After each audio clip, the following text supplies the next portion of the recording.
Indonesia adalah salah satu negara dengan pengguna media sosial terbanyak di dunia, termasuk TikTok, yang dipakai lebih dari 150 juta orang. Dengan jumlah pengguna sebanyak itu, kita nggak bisa nutup mata bahwa konten di media sosial, terutama TikTok, sering banget menampilkan drama, nyinyiran, atau perilaku toksik yang akhirnya dianggap normal. Efeknya, kita jadi kebawa suasana dan tanpa sadar, ngomong atau berperilaku sama seperti yang kita lihat. Belakangan ini, banyak kasus viral yang nunjukin gimana perilaku toksik bisa merusak hubungan dan kehidupan seseorang. Di video ini, gue bakal bahas kenapa lo bisa kebawa ngomong toksik, dampaknya, dan gimana cara ngatasinya. Tonton video ini sampai habis, karena ini penting banget buat lo yang peduli sama kesehatan mental dan hubungan sosial lo. Ada beberapa contoh kasus di Sumedang, di mana seorang pria menganiaya pasangannya. Ini nunjukin gimana lingkungan dan kebiasaan bisa membentuk perilaku toksik. Dan di media sosial, terutama TikTok, banyak konten yang secara nggak langsung menormalisasi perilaku toksik, yang ngebuat kita jadi kebawa tanpa sadar. Menurut Komnas Perempuan, hubungan yang toksik bisa berujung pada kekerasan fisik dan mental. Selain itu, perilaku toksik di media sosial bisa memicu cyberbullying dan penyebaran kebencian yang berdampak negatif pada kesehatan mental kita. Perilaku ini disebut observational learning, di mana kita meniru apa yang sering kita lihat.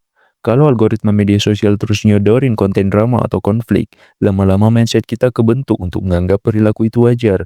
Parahnya lagi, budaya komen toksik di media sosial sering dianggap cuma bercanda, padahal dampaknya bisa besar banget, terutama pada kesehatan mental orang yang terkena dampaknya.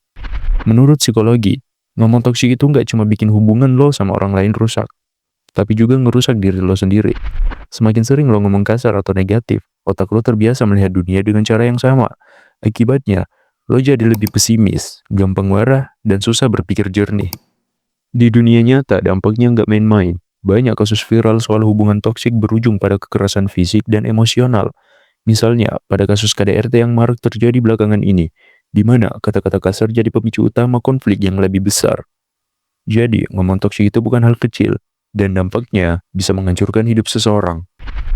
Kita semua tahu algoritma media sosial dirancang buat bikin kita terus nge-scroll, tapi nggak semua konten itu baik buat mental kita. Kalau lo terus-terusan lihat konten drama atau kebencian, lama-lama lo bakalan kebawa. Lo bisa ngurangin dampaknya dengan cara unfollow akun yang bikin lo nggak nyaman dengan fokus ke konten yang lebih edukatif atau inspiratif. Tapi, mengingat algoritma TikTok yang lebih jauh memberikan kita konten dengan jumlah like terbanyak, di mana rata-rata konten ini sama sekali tidak edukatif, dan hanya lebih efektif jika kita mengurangi penggunaan media sosial, karena dampaknya nggak main-main. Perilaku toksik sering terbentuk dari lingkungan sosial kita. Kalau lo dikelilingi orang-orang yang suka nyinyir atau ngomong negatif, susah banget tuh buat berubah. Cari orang-orang yang bisa kasih pengaruh positif ke lo, atau cari teman yang suportif, dan komunitas yang mendukung pengembangan diri lo. Perilaku toksik itu bisa diubah, asal lo mau mulai dari diri lo sendiri. Sadari apa yang lo konsumsi, kontrol emosi lo, dan kelilingi diri lo sama orang yang bikin lo jadi lebih baik. Silahkan berikan pendapat kalian di kolom komentar di bawah. Segini aja dulu, jangan lupa like dan subscribe. Share juga video ini ke teman-teman lo yang masih ke bawah toksik. Dan terima kasih.